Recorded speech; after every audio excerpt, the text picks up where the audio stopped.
कुनै विदेशी यस्तो पानी खाएर हुर्केका केही नागरिकहरूको कुरा सुन्यो भने वृद्ध भत्ता पनि दिन नसक्ने है कुरा यो कुराहरू त गर्न सकिन्छ भन्न त छुट्छ नि त भन्न त पाइयो नि त 40 करोड भन्ने पनि मलाई थाहा छैन एउटा कुनै मन्त्रालयमा धेरै मान्छेहरू आउँछ यहाँ खुला नै हुन्छ सबैलाई आउन यहाँ छुट छ यहाँ प्रतिबन्ध लगाइदैन गेट बन्द गरेको हुँदैन बजेट निर्माण गर्नेमा अलि चाप परेपछि कम भेट्ने कुरा बाहेक अघि पछि खुला नै हुन्छ सबै नागरिक आउन पाउने हाम्रो व्यवस्था नै छ म त झन् खुलै छु त्यस्ता धेरै निवेदनहरू मका आउँछन् आएपछि म सम्बन्धित महाशाखामा पठाइदिन्छु यो के हो बुझिदिनु होला यो हेर्दिनु होला भनेर पठाउने कुरा एउटा मन्त्रीको हैसियतले कर्तव्य हो त्यो पृथ्वीबहादुर भन्ने मान्छेसँग मेरो न चिन्जान छ नाताको त कुरै छोड्नुहोस् नाता कहीँ जोड्दै गरेर पछि मिलाउने भए त एउटा कुरा होला कि तर नाताको कोही सन्दर्भै छैन देखेको एक दिन निवेदन दिन आएको थियो एउटा मान्छे रुँदै आएर रुएर मेरो यस्तो भयो भनिसकेपछि गल्ती गरेको होला नि भन्दा होइन यहाँ छ छानबिन छ भनेर भनिसकेपछि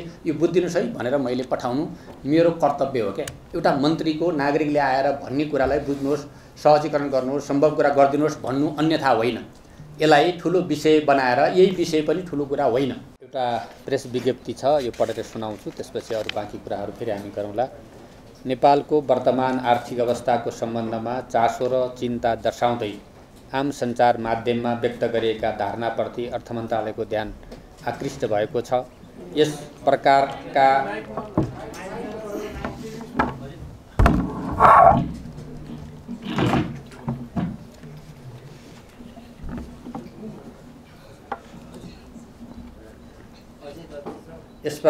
पृष्ठपोषणबाट अर्थतन्त्रको निमित्त विश्लेषण गरी उपयुक्त नीतिगत कदमहरू चाल्न अर्थ मन्त्रालय सहयोग पुग्ने विश्वास छ अर्थ मन्त्रालयले अर्थतन्त्रको वर्तमान अवस्था सम्बन्धमा नियमित रूपमा विश्लेषण गरी विभिन्न नीतिगत उपाय र कार्यक्रमहरू कार्यान्वयन गरिरहेको व्यवहार सबैमा अवगतै छ अर्थतन्त्रका समष्टिगत परिसूचकहरू सामान्य नै रहेका छन् तथापि बाह्य क्षेत्रमा केही दबाव सिर्जना भएकोले आयात व्यवस्थापन र विदेशी विनिमय सञ्चितलाई बढावा दिने गरी केही नीतिगत कदमहरू चालिसकिएको छ अर्थतन्त्रको वर्तमान अवस्थाको सम्बन्धमा आम नागरिक तथा सरकारवालालाई जानकारी दिन चालु आर्थिक वर्षको हालसम्मको सूचकहरूको अवस्था प्रस्तुत गरेको छु आर्थिक वृद्धि तथा कुल गारस्थे उत्पादनको सन्दर्भमा आर्थिक वर्ष 76-77 आर्थिक वृद्धि 2.1% ऋणात्मक हुन गएकोमा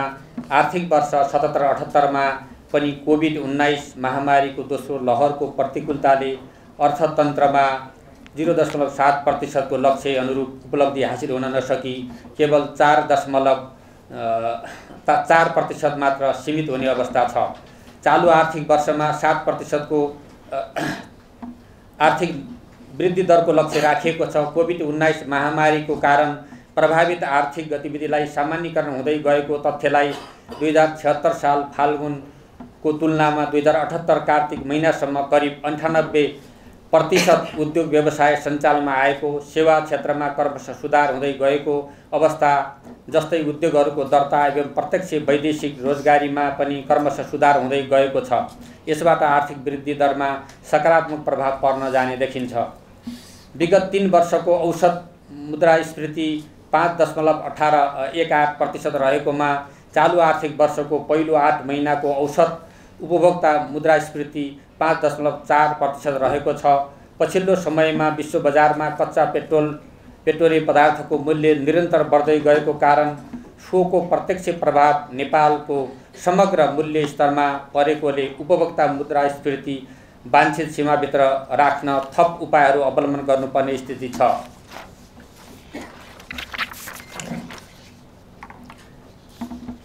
वस्तु आयातमा भएको उच्च वृद्धिका कारण व्यापार घाटा बढ्न गई अर्थतन्त्रमा दबाव सिर्जना भएको छ चालु आर्थिक वर्षको चैत 25 सम्म वस्तु आयात र निर्यात क्रमशः रु 1450 अर्ब 71 करोड र रु 159 अर्ब 76 करोड पुगेको छ आयात र निर्यात अघिल्लो आर्थिक वर्षको सोही अवधिको तुलनामा क्रमशः 33.9% र 72.8% वृद्धि भएको छ फलस्वरूप व्यापार घाटा बढेर रु 1290 अर्ब 96 करोड पुगेको छ विश्व बजारमा पेट्रोलियम पदार्थको मूल्यमा भएको वृद्धिले व्यापार घाटामा थप चाप पैदा गरेको छ विदेशी विनिमय सञ्चितको सन्दर्भमा 2078 असार मसान्तसम्ममा रु 1379 अर्ब 3 करोड रहेको विदेशी विनिमय सञ्चित 16.2%ले कम भई 2078 फागुन मसान्तसम्म रु 1171 अर्ब कायम हुने देखिएको छ।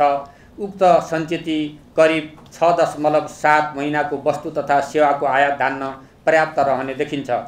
विप्रेषण आप्रवाहको सन्दर्भमा चालु आर्थिक वर्षको फागुन मसान्तसम्ममा विप्रेषण आप्रवाहमा अघिल्लो वर्षको सोही अवधिको तुलनामा 4.9%ले कमी आई रु 631 अर्ब 19 करोड कायम भएको छ। यस्तो आप्रवाह फागुन महिनामा मात्र 91 अर्ब प्राप्त भएको छ। यसले विप्रेषण आप्रवाह बढ्दै जाने कुरालाई स्पष्ट गरेको छ। पछिल्लो समयमा नेपाल आउने पर्यटकको सङ्ख्या वृद्धि भई हुँदै गएको छ र फलस्वरूप सन् 2022 को मार्चसम्म पहिलो 3 महिनामा नेपाल आउने पर्यटकको सङ्ख्या गत आर्थिक वर्षको सोही अवधिको तुलनामा 138.95% ले वृद्धि भई 78,447 पुगेको छ। सन् 2022 को मार्च महिनामा मात्र 42,600 पर्यटक नेपाल भित्रिएका छन्। चालु आर्थिक वर्षको फागुन मसान्तसम्म वैदेशिक रोजगारीका लागि श्रम स्वीकृति संस्थागत तथा व्यक्तिगत रूपमा लिने नेपालीको सङ्ख्या 363% ले उल्लेख्य वृद्धि भई 2,26,700 पुगेको छ। गत आर्थिक वर्षको सोही अवधिमा यस्तो सङ्ख्या 74.8% ले घटेको थियो। त्यसैगरी यस अवधिमा वैदेशिक रोजगारीमा जान पुनः श्रम स्वीकृति लिने नेपालीको सङ्ख्या 192% ले उल्लेख्य वृद्धि भई 1,78,262 पुगेको छ। गत आर्थिक वर्षको सोही अवधिमा यस्तो सङ्ख्या 65.2% ले घटेको थियो। चालु आर्थिक वर्षको फागुनसम्म उद्योग विभाग मार्फत रु 33 अर्ब 38 करोड वैदेशिक लगानीको प्रतिबद्धता प्राप्त भएको छ, जुन गत आर्थिक वर्षको सोही अवधिको तुलनामा 31.3% ले बढी हो। 2078 माघ मसान्तसम्म लगानी बोर्ड नेपाल मार्फत रु 82 अर्ब 47 करोड बराबरको वैदेशिक लगानी स्वीकृति भएको छ। सार्वजनिक खर्च सन्दर्भमा आर्थिक वर्ष र चैत 26 गतेसम्म सङ्घीय सरकारको कुल खर्च रु 768 अर्ब 25 करोड, कुल विनियोजनको 47.05% रहेको छ। यस्तो खर्च अघिल्लो आर्थिक वर्षको सोही अवधिमा 672 अर्ब 78 करोड, कुल विनियोजनको 45.62% थियो। चालु आर्थिक वर्षको यस अवधिमा भएको खर्चगत आर्थिक वर्षको सोही अवधिको भन्दा 14.2% ले बढी हो। कुल खर्च मध्ये चालु खर्च रु 605 अर्ब 63 करोड अर्थात् विनियोजनको 56.85% र पुँजीगत खर्च रु 97 अर्ब 66 करोड अर्थात् विनियोजनको 25.83% रहेको छ। त्यस्तै वित्तीय व्यवस्था अन्तर्गतको खर्च रु 64 अर्ब 97 करोड अर्थात् 34.23% रहेको छ। अघिल्लो आर्थिक वर्षको सोही अवधिमा विनियोजित बजेटका आधारमा चालु खर्च 54.38%, पुँजीगत खर्च 28.08% र वित्तीय व्यवस्थातर्फ 33.33% मात्र रहेको थियो।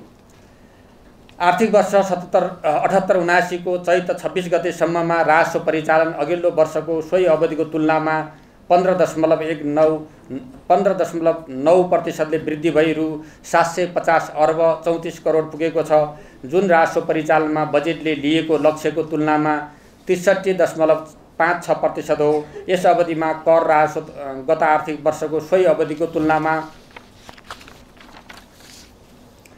14.93% ले बढेर रु 690 अर्ब 35 करोड, लक्ष्यको 64.64% रहेको छ भने गैरकर राजस्व 28.42% ले बढेर रु 59 अर्ब 79 करोड, लक्ष्यको 53.26% पुगेको छ।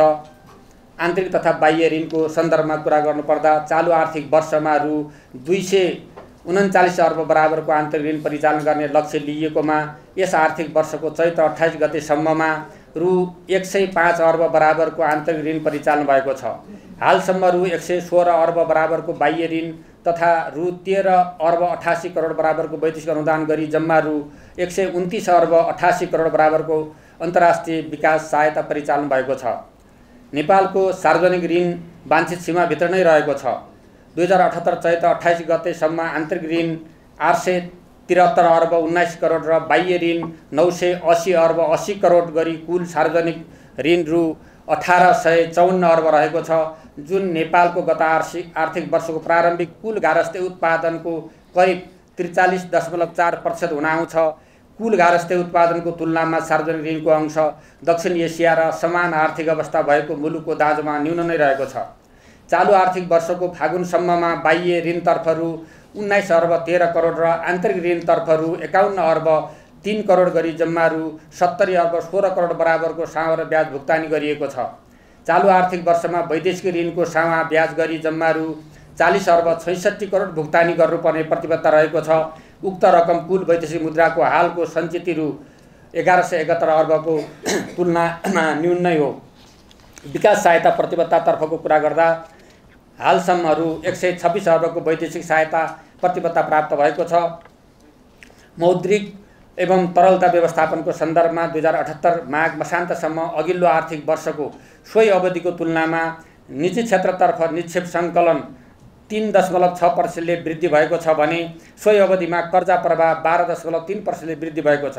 चालु आर्थिक वर्षमा बैंक तथा वित्तीय संस्थाको निक्षेप परिचालनको तुलनामा कर्जा विस्तार उच्च भएको कारण बैंकिङ प्रणालीको तरलतामा चाप परेको छ।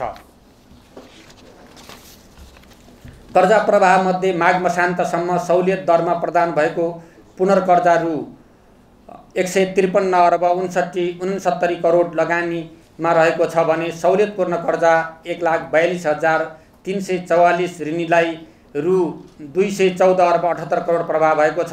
कोभिड-19बाट प्रभावित उद्यमी तथा व्यवसायीलाई प्रदान गरिएको व्यावसायिक निरन्तरता कर्जा 2078 माघ मसान्तसम्म रु 1 अर्ब 13 करोड स्वीकृति भएको छ।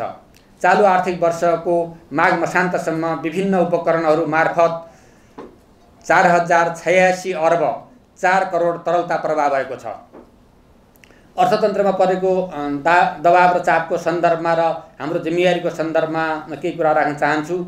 2 वर्षदेखिको कोभिड-19 महामारीको प्रतिकूल प्रभावले शिथिल भएको अर्थतन्त्र कोभिड-19 विरुद्धको खोपको उपलब्धतासँग बिस्तारै सामान्यकरण बन्दै गएको छ।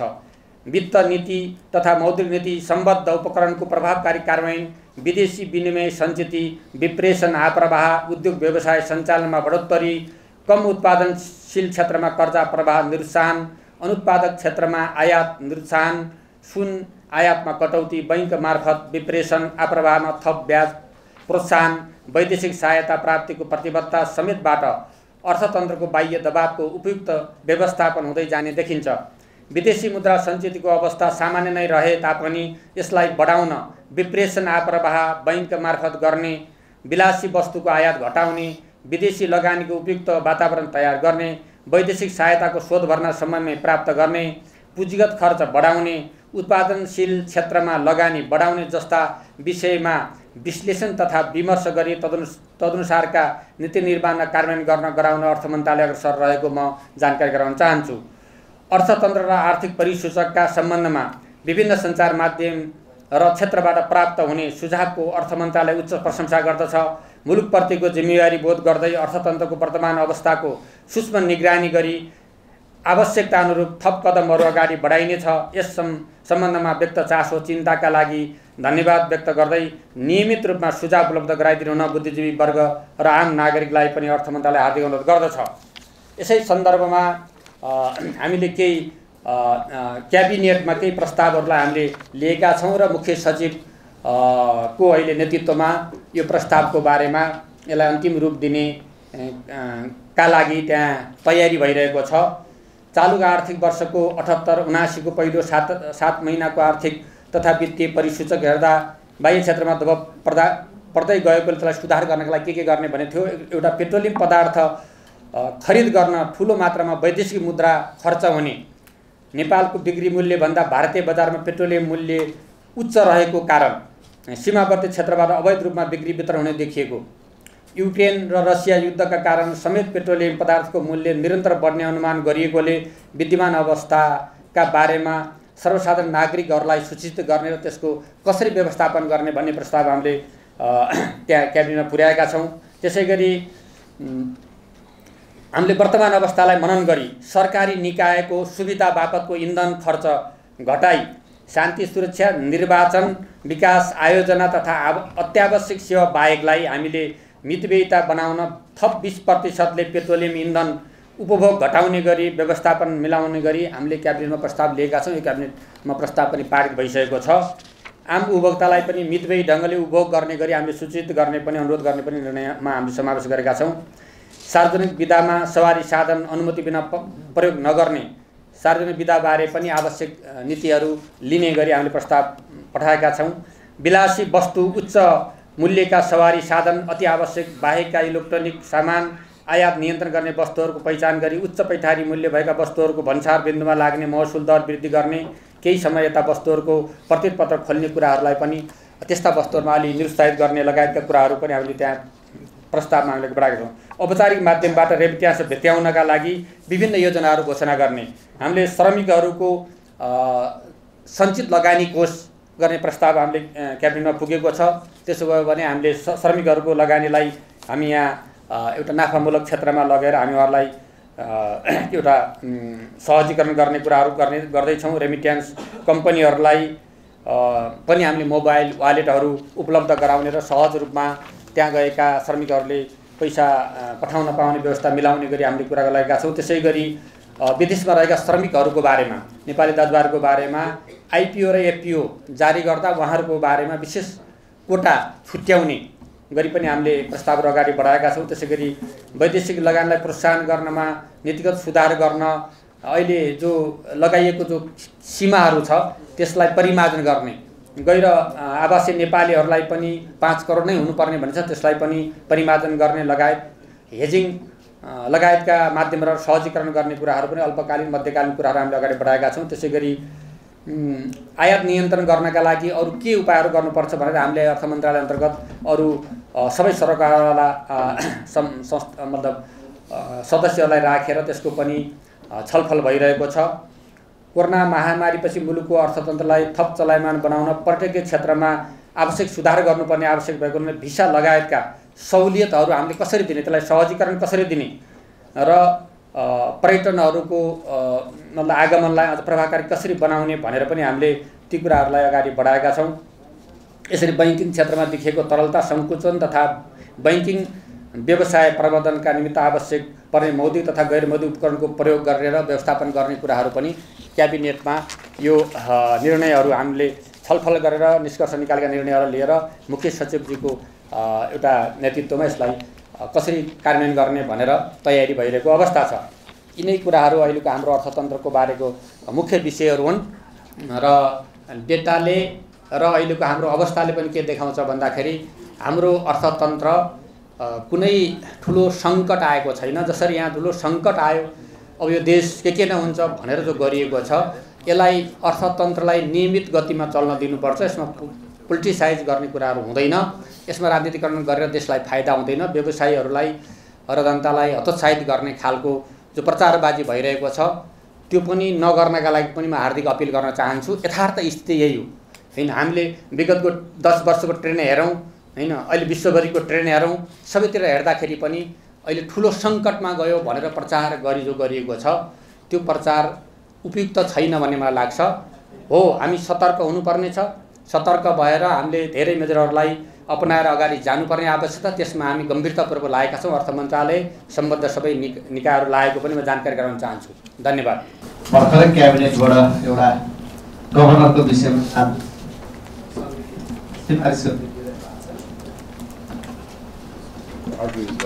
यो विषयमा पनि मन्त्रीज्यूले अलिकति क्लियर गरिदिनुपर्छ होला। अनि अब मन्त्रीज्यूका विषयमा विभिन्न आरोपहरू पनि उठाएका छन्, त्यो विषयमा पनि अब यति कार्यक्रम गरेर त्यो मन्त्रीज्यूले बोल्नु भएन भने यस्तो हुन्छ। मन्त्रीज्यूले त्यो क्लियर गरिदिनु होला। अनि अर्को यो मन्त्रीज्यूले यो हामीलाई चाहिँ आयातको कारण अर्थतन्त्रमा समस्या परेको छ, विदेशी मुद्राको सञ्चित हाम्रो ढुकुटी चाहिँ जितिँदैछ भन्ने कुरो मन्त्रीज्यूलाई चाहिँ कहिले थाहा भयो? थाहा भएपछि चाहिँ मन्त्रीज्यूले के गर्नु होइन?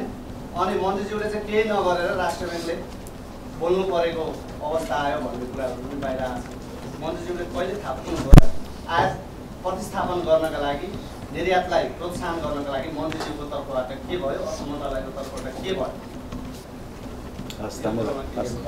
यो राष्ट्रिय बिमा कम्पनीको सिइओमा चाहिँ मन्त्री स्तरीय निर्णय गरेर पठाउनु भएको रहेछ। यो ऐनमा कति पढ्दा पनि काहीँ पनि भेटिएन। हालसम्म यस्तो भएको नै रहेनछ। यो के हो मन्त्रीज्यू, प्रश्न पार्छु।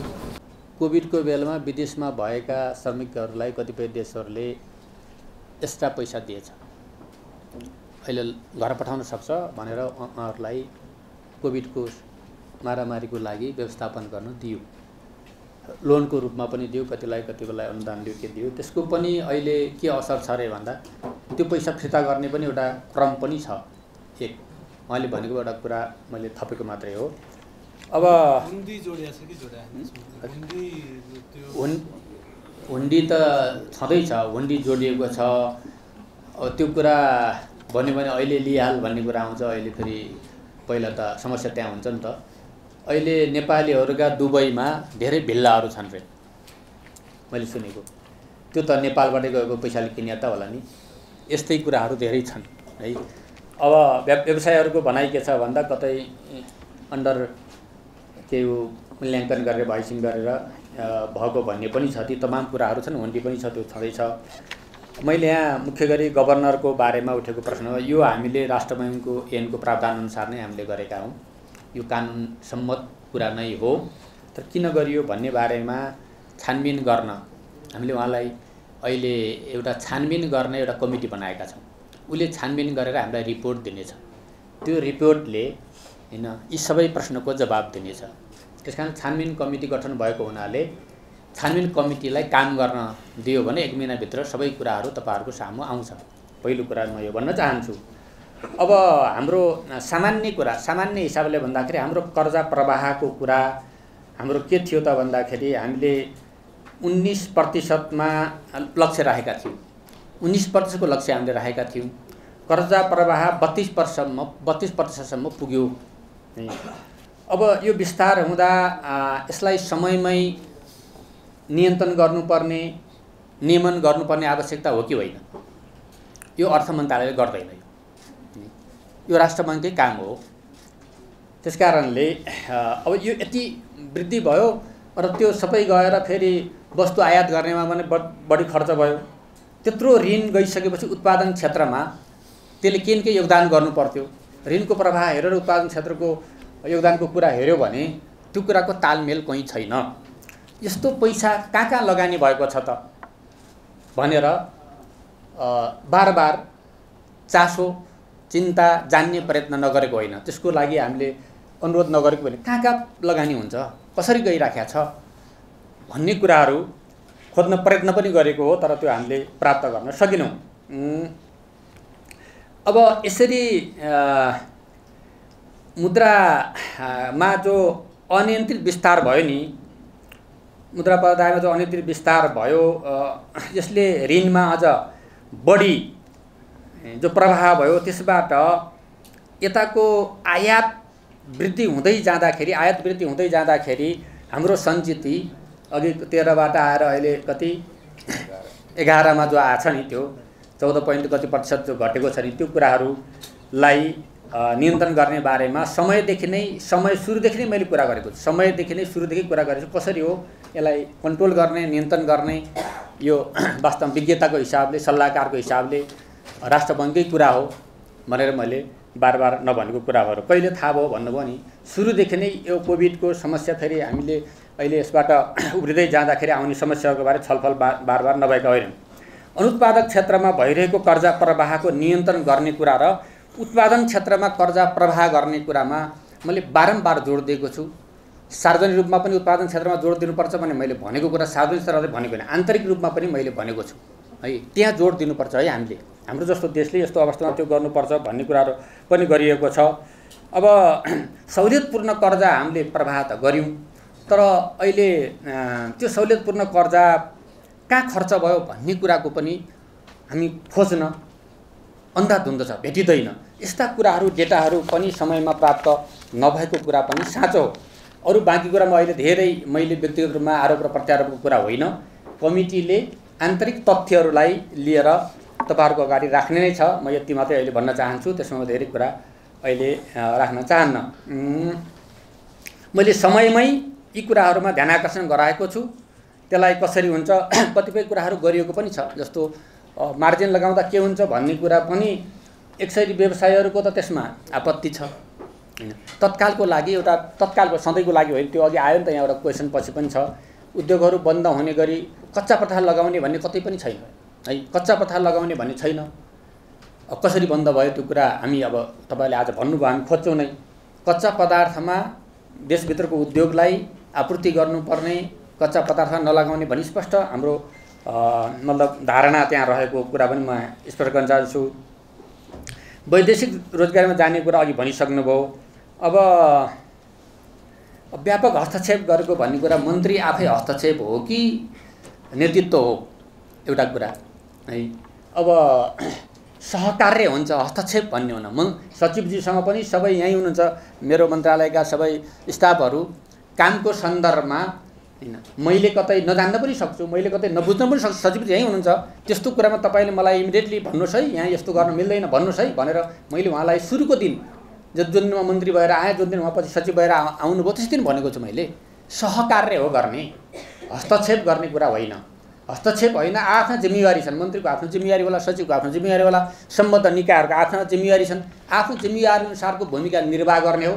त्यसको रिपोर्टिङ सिस्टम हुन्छ होला हैन, त्यसको एउटा पद्धति हुन्छ होला, पद्धति अनुसार गर्ने कुरा नै हो। पद्धतिभन्दा बाहिर गर्ने कुरा हुँदैन, झन् मन्त्रीले त गर्नै मिल्दैन, गर्ने कुरा पनि भएन। त्यस कारणले त्यो अब एउटा भ्रम सिर्जना गर्ने कुरालाई त गर्न सकिने कुरा त भए, तर त्यो तथ्य होइन भन्ने कुरा यहीँ अरू सयौँ हाम्रो साथीहरू सँगै हुनुहुन्छ त, उहाँहरूले पनि बताउनु होला।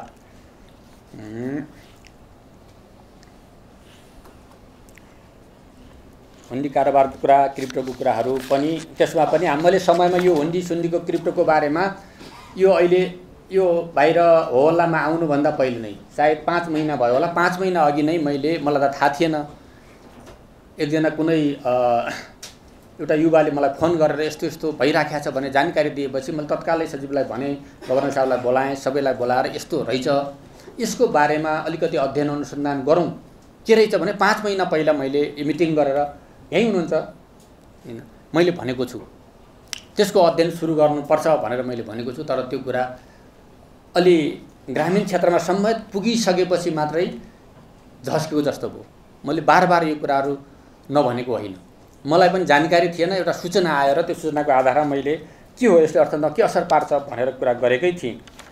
त्यो कुराहरू यहाँहरूलाई पनि म त्यही रूपमा भन्न चाहन्छु। अब कृषि क्षेत्रलाई आत्मनिर्भर बनाउने कुरा भनेको कृषि क्षेत्रमा जोड दिनुपर्छ भनेकै छ, आत्मनिर्भर बनाउनु नै पर्छ। हामीले नबनाएर हाम्रो देशको अर्को विकल्प छैन। हामीले रूपान्तरण गर्नुपर्ने दुईटा क्षेत्रहरू छन् अहिले, एउटा कृषि क्षेत्रलाई रूपान्तरण गर्नुपर्ने, अर्को यो संयन्त्र हामी छौँ नि, हामी मन्त्रालय यो समग्र संयन्त्र संरचना कार्यान्वयन गर्ने बडीलाई रूपान्तरण गर्नुपर्ने। दुईटा कुराको रूपान्तरण नगरिकन हामी त्यो आत्मनिर्भरता अथवा आर्थिक विकासको कुरा गर्न सक्दैनौँ। त्यो गर्नुपर्छ भन्ने मान्यतामै म अहिले पनि छु। त्यसो भएर अहिले जो आयात धेरै भइरहेको छ, साग हामीले त्यो खालको अब मैले अस्ति पनि भने, एक ठाउँमा आलु पुगिरहेको छ हाम्रो देशको, अर्को ठाउँबाट हामीले बाहिर ल्याएर खाइरहेका छौँ। साग हाम्रोमा 15-20 दिन, 2 महिना 3 महिना उत्पादन गर्न सकिन्छ, बाहिरबाट ल्याएर खाने अवस्थाको अन्त गर्नुपर्छ। कोभिडले हामीलाई दिएको नकारात्मक रूपले दिएको सकारात्मक शिक्षा के हो भने हामी यस्ता वस्तुहरूमा आत्मनिर्भर हुन सक्छौँ र हुनुपर्छ भन्ने शिक्षा दिएको छ। त्यतातिर सरकारले जोड दिइरहेको कुरा, अर्थ मन्त्रालयले जोड दिइरहेको कुरा पनि भन्न चाहन्छु। कृषि मन्त्रालयसँग यस बारेमा मैले बारम्बार बैठक बसेर कसरी हुन्छ, अहिले पनि अर्को वर्ष धानलाई हामी 5-7 गुणा बढाउन सक्ने प्रविधि अहिलेको सबै टेक्नोलोजीको विकास भएको रहेछ, बिउ लगाएको, त्यसको बारे अहिले पनि मिटिङ भएर सचिवजीसँग कति पैसा चाहिन्छ हामी दिन्छौँ भनिरहेका छौँ। धानको बिउ लिएर अहिले किसानलाई दिउँ, जसले गर्दा अर्को वर्ष हामीले आयात गर्नु पर्दैन। तर हामी आफै धानको बिउ किन्न त सक्दैनौँ, तर हामीले भनिरहेका छौँ, त्यसलाई बजेटको व्यवस्था गर्ने कुरा पनि हामीले गरिरहेका छौँ। अब त्यो कुरा हो। अब त्यसै गरी अब चुनावको रकम पनि दिन नसक्ने हैन, अब कुनै विदेशी यस्तो पानी खाएर हुर्केका केही नागरिकहरूको कुरा सुन्यो भने वृद्ध भत्ता पनि दिन नसक्ने है कुरा, यो कुराहरू त गर्न सकिन्छ, भन्न त छुट्छ नि त, भन्न त पाइयो नि त। तर चुनावको लागि हामी सबै तयारी गरेका छौँ, सबै हामीसित बजेटको व्यवस्था गरेका छौँ, उपलब्ध गराएका छौँ हैन। उहाँहरूलाई जुन दिन चाहिन्छ त्यही दिन भुक्तानी दिने प्रक्रिया अगाडि बढिसकेको छ, सबै स्रोत सुविस्ता भइसकेको छ, पैसा निकासा भइसकेको छ। नपुग्ने रकम माग भएकोमा पनि नपुग्यो भने अरू दिने प्रतिबद्धता हामीले गरिसकेका छौँ। यी सबै अफवाहहरू, यी अफवाहहरूलाई जोड्दै जोड्दै जोड्दै जोड्दै लिएर कहाँ लग्न खोजेको छ त भन्दाखेरि देश श्रीलङ्का हुन्छ हुन्छ हुन्छ भन्नेतिर लग्न खोजिँदैछ हैन। यो राष्ट्रघात हो। यसलाई त देशलाई त राम्रो बनाउनु पर्यो नि। श्रीलङ्का बनाउनतिर किन चासो उहाँहरूको भइरहेको छ, म बरु अचम्म लाग्छ। यस्तो अफवाह हो, त्यसकारणले हामीले यो दिन नसक्ने अवस्थामा छैनौँ। अहिले पनि हाम्रो उसमा अझै पनि हाम्रो कति अरब रे त्यहाँ अहिले पनि छ होइन, 67 अरब छ। 67 आजको हाम्रो ट्रेजरीमा पैसा छ आज पनि भन्दाखेरि त्यो अवस्थाको कुरा होइन। अब त्यसपछि कच्चा पदार्थको कुरा मैले गरिसकेँ है। यो 40 करोड भन्ने पनि मलाई थाहा छैन। एउटा कुनै मन्त्रालयमा धेरै मान्छेहरू आउँछ, यहाँ खुला नै हुन्छ, सबैलाई आउन यहाँ छुट छ, यहाँ प्रतिबन्ध लगाइँदैन, गेट बन्द गरेको हुँदैन। बजेट निर्माण गर्नेमा अलि चाप परेपछि कम भेट्ने कुरा बाहेक अघि पछि खुला नै हुन्छ, सबै नागरिक आउन पाउने हाम्रो व्यवस्था नै छ। म त झन् खुलै छु। त्यस्ता धेरै निवेदनहरू मका आउँछन्, आएपछि म सम्बन्धित महाशाखामा पठाइदिन्छु। यो के हो बुझिदिनु होला, यो हेरिदिनु होला भनेर पठाउने कुरा एउटा मन्त्रीको हैसियतले कर्तव्य हो। त्यो पृथ्वीबहादुर भन्ने मान्छेसँग मेरो नचिन्जान छ, नाताको त कुरै छोड्नुहोस्, नाता कहीँ जोड्दै गरेर पछि मिलाउने भए त एउटा कुरा होला कि, तर नाताको कोही सन्दर्भै छैन। देखेको एक दिन निवेदन दिन आएको थियो एउटा मान्छे, रुँदै आएर रोएर मेरो यस्तो भयो भनिसकेपछि गल्ती गरेको होला नि भन्दा होइन, यहाँ छ छानबिन छ भनेर भनिसकेपछि यो बुझिदिनुहोस् है भनेर मैले पठाउनु मेरो कर्तव्य हो क्या। एउटा मन्त्रीको नागरिकले आएर भन्ने कुरालाई बुझ्नुहोस्, सहजीकरण गर्नुहोस्, सम्भव कुरा गरिदिनुहोस् भन्नु अन्यथा होइन। यसलाई ठुलो विषय बनाएर यही विषय पनि ठुलो कुरा होइन। यस्ता धेरै कुराहरू होला, भोलि तपाईँहरूले थाहा पाउनु होला है। अब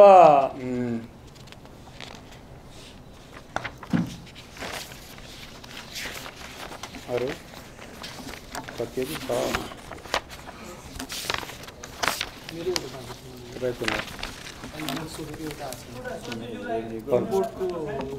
रेस्ट्रिक्सनहरू लगाउँदा राजस्वको रेभेन्यूको दुईटा कुरा छ। एउटा चाहिँ के छ भन्दाखेरि म दिलीप पौडेल नागरिक दैनिक पत्रिकाबाट मन्त्रीजीको कुरा सुन्यौँ हामीले। उहाँ राजनीतिक व्यक्तित्व हो, उहाँले भोलि मतदाताले के त्यो कुनै दिन स्टोरमा भएको ट्रान्जिटमा भएको चिज बिक्री हुन्छ है, त्यो बिक्री भइसकेपछि स्वाभाविक रूपमा चाहिँ त्यसबाट रेभेन्यू आउँछ। एउटा त्यो र सेकेन्ड चाहिँ हामीले केही इनोभेटिभ उपायहरू पनि सोचिरहेको छौँ। केही हाम्रो सरकारी सङ्घ संस्थाहरू छन्, ती सरकारी संस्थाहरूलाई पनि हामीले पब्लिकमा लान पनि सक्छौँ। हाम्रो अवस्था त्यस्तो नाजुक छैन, मैले त्यति भन्छु तपाईँलाई, नाजुक छैन। र तेस्रो कुरा चाहिँ अहिले केही दिनलाई हामीले अलिकति चाहिँ कुन पोलिसी गर्दाखेरि एप्रोप्रिएट हुन्छ भन्ने हिसाबले एलसीलाई केही रेस्ट्रिक्ट गरेको हो। यो कुनै पर्मानेन्ट पोलिसी पनि होइन।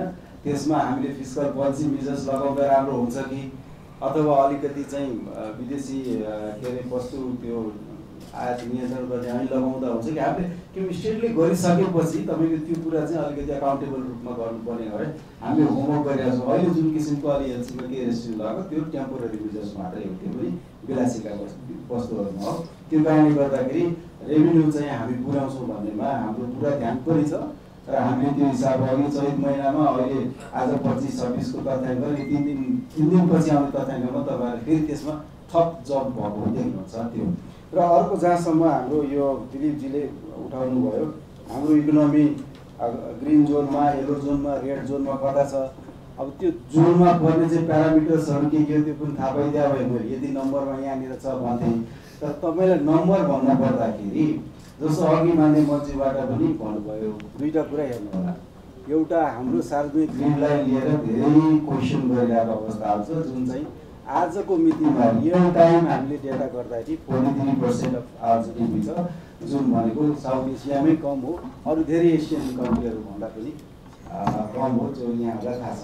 र जहाँसम्म अब यहाँहरूले वैदेशिक ऋणको कुरा छ, वैदेशिक ऋणको यो वर्षमा तिर्नुपर्ने जम्मा 40 अरब 66 करोड आजको मितिमा हामीसँग 1171 अरब चाहिँ वैदेशिक मुद्रा सञ्चित छ।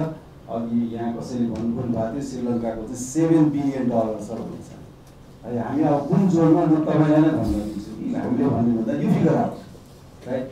रेभिन्यू चाहिँ हाम्रो ग्रोथ पनि हामी लक्ष्यअनुसार नजिकै छौँ पुर्याउँछौँ भन्ने प्रतिबद्धता छ होइन। विदेशी मुद्राको सञ्चितमा पनि अलिकति हामीले केही सुधार आउने सङ्केतहरू देखा परिरहेछ। हामीले अनावश्यक इम्पोर्टलाई कन्टेन पनि गरिरहेछौँ, कन्टेन पनि गरिरहेछौँ र सँगसँगै यहाँले पुँजीगत खर्चको भन्नुभयो नि त्यो चाहिँ मलाई आश्चर्य लाग्यो है।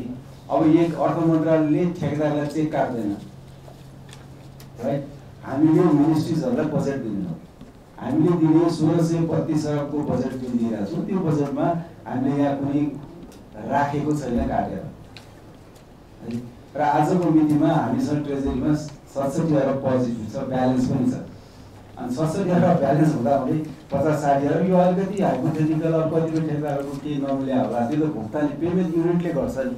अर्थ मन्त्रालयले, भौतिक पूर्वाधार मन्त्रालय, सिँचाइ, ऊर्जा जस्तो जसले चाहिँ बेसी पुँजीगत खर्च गर्छ त्यस्ता निकायहरूको बजेट काटेको भएदेखि यहाँले भनेको स्वाभाविक ल अर्थले बजेट टुकाएर राखिदियो, काटेर राखिदियो, दिन सकेन। हामीलाई त्यहाँ अस्ति 1 महिना अगाडिको डेटा हो मसँग 368 अरबको त थप डिमान्ड छ यहाँ। सायद त्यो अब एक्स्ट्रा बजेटरी डिमान्डले हो कि त त्यो त फिस्कल डिसिप्लिनमा बजेटरी डिसिप्लिनमा त लाइन मिनिस्ट्रीहरू पनि त बस्नु पऱ्यो नि त होइन। त्यो हिसाबले तर तपाईँले भने जस्तो हामी त्यस गरी त्यो ठेकेदारको पेमेन्ट दिन नसक्ने अथवा अरू कुनै पेमेन्ट दिन नसक्ने अथवा त्यस्तो अवस्थामा छैनौँ। मैले भने यो जोन चाहिँ तपाईँले फिगर आउट गर्नु होला। हाम्रो अवस्था चाहिँ हो त्यो चाहिँ हामीले यहाँ राखिदिएको छौँ। मैले यो छोडकरीमा सायद तपाईँले यही कुराहरू गर्नुभएको थियो। पर्यटन क्षेत्र पनि विस्तार भइरहेको, पर्यटनहरूको आउने क्रम पनि वृद्धि भइरहेको। अब हामी रेमिटेन्समा पनि अलि निर्भर भएको हुना रेमिटेन्स पनि क्रमशः वृद्धि हुने एउटा ट्रेन्डमै गइरहेको अवस्था है। अब राजस्व पनि लक्ष्यअनुसार उठिराखेको, बजेटको पुँजीगत खर्चको सन्दर्भ अथवा बजेटको खर्च पनि एक ढङ्गले भइरहेको। अब अलिकति ढिला सुरु भएर 1% कम हुने बाहेक अरू पनि भइरहेको अवस्थामा ऋण पनि व्यापक प्रवाह भइरहेको। यो अर्थतन्त्रका के सूचक हुन्? यसले कहाँ पुर्याउँछ? कुन जोनमा हाल्ने त व्यक्तिका इच्छाले हाल्न पाइयो नि, तर देशको अर्थतन्त्रको कुरा त डेटाले भन्ने होला नि, आजको अवस्थाले भन्ने होला नि। डेटाले भनेको अनुसार त्यही हो त भन्दा त्यसो होइन। मैले त्यत्तिकै भनेको होइन। अहिले राजनीतिकरण गर्नका लागि जो कुरा गरिएको छ हो, कमी कमजोरी होला न हाम्रा, त्यसमा मान्न सकिन्छ। तर समग्र अर्थतन्त्र समाप्त भयो भनेर ठुलो ठुलो स्वरमा अहिले जे भनिराखेको छ त्यसले के राष्ट्रलाई फाइदा हुन्छ? सतर्कता हुने कुरा त हामी पनि छौँ, मार्जिन लगाइएको छ, अरू गरिएको छ। त्यो के को लागि भन्दाखेरि हाम्रो ट्रेड होइन, आयात, ट्रेड भनौँ आयात वृद्धि भयो, धेरै आयो होइन। हामीलाई चाहिने कुरा भन्दा पनि अनुत्पादक क्षेत्रमा बढी आयात भयो भनेर त्यसमा केही समयको लागि गर्न खोजिएको हो। त्यो त्यही सतर्कताको परिणाम होला भन्दा कहाँ जाँदैछ अर्थतन्त्र त भन्दा अर्थतन्त्र ठिक दिशातिर जाँदैछ होइन। जोन के भन्ने, तपाईँले यसलाई हरियो भन्ने कि निलो भन्ने कि रातो भन्ने कि त्यो त व्यक्ति व्यक्तिले भन्न पाइयो। तर नेपालको अर्थतन्त्र सकारात्मक दिशातिर अगाडि जान्छ। विश्वको अहिलेको अर्थतन्त्रमा परेको समस्या, विश्वको वारले, कोभिडले परेको समस्याका बावजुद पनि सकारात्मक दिशातिर गइरहेको छ। हामीले कोभिडलाई बिर्सिनु भएन, अहिलेको वारलाई बिर्सिनु भएन, त्यसका बावजुद हामी गइरहेका छौँ भन्ने कुरा स्पष्ट हुँदाहुँदै ऐना जत्तिकै छर्लङ्ग हुँदाहुँदै जे कुरा अहिले गरिएको छ त्यो कुराले देशलाई फाइदा हुँदैन। यति मात्रै म यहाँहरू मार्फत अपिल पनि गर्न चाहन्छु। यहाँहरू सबै आइदिनु भयो, हाम्रो निम्तालाई स्वीकार गरेर यहाँहरू सबैलाई धेरै धेरै धन्यवाद।